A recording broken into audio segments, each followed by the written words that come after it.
আসসালামু আলাইকুম। আজকে আমি রান্না করব কলির ডাল দিয়ে লাউ রান্না। আপনারা অনেকে এই ডালকে মাসকলার ডালও বলতে পারেন। আমি কলির ডাল দিয়ে আজকে লাউ রান্না করব।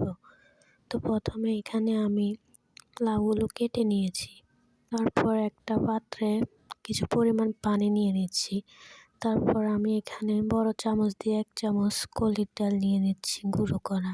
এটা আমি বাসায় বানিয়েছি। তারপর এখানে 1 চামচ হলুদ গুঁড়ো দিয়ে দেব। তারপর 1 চামচ মরিচ গুঁড়ো দিয়ে দেব। তারপর ভালোভাবে মিশিয়ে নেব। মিশানোর পর এখানে দিয়ে দেব 1 চামচ পেঁয়াজ বাটা, হাফ চামচ রসুন বাটা, কিছু পরিমাণ আদা বাটা, 4টা কাঁচামরিচ ভালো করে নেড়ে নেব। তারপর দিয়ে দেব 1 পিস মাছ। আপনারা চাইলে এখানে ফ্রিজও দিতে পারেন। আমি এখানে হালকা ভেজে নিয়েছি। তারপর দিয়ে দেব কাঁচা সয়াবিন তেল দিয়ে ভালো করে নেড়ে ছেড়ে নেব, পানির সাথে মিশিয়ে নেব, কলির ডাল যেন আস্ত না থাকে। তারপর দিয়ে দেব কুটে রাখা লাউ। তারপর ভালোভাবে মিশিয়ে নেব। আমি কিন্তু এখনও গ্যাসের চুলা ধরাইনি। এগুলো মিশিয়ে তারপর দিয়ে দেব 2টা পাতা, 2টা এলাচ আস্ত দিয়ে ভালো করে মিশিয়ে নেব। মিশিয়ে এখন আমি গ্যাসের চুলা ধরিয়ে দেব।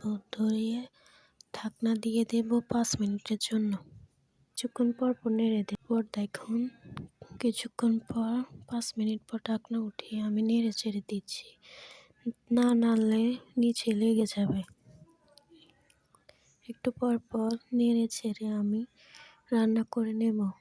তার মাঝে আমি লবণ মরিচ চেক করে নিব হয়েছে কিনা।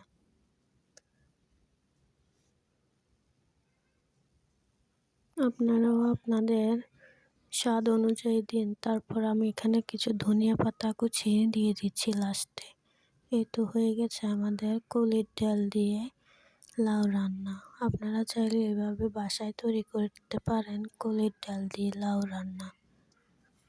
এই তো দেখুন কত সুন্দর আমার কলির ডাল দিয়ে লাউ রেসিপি।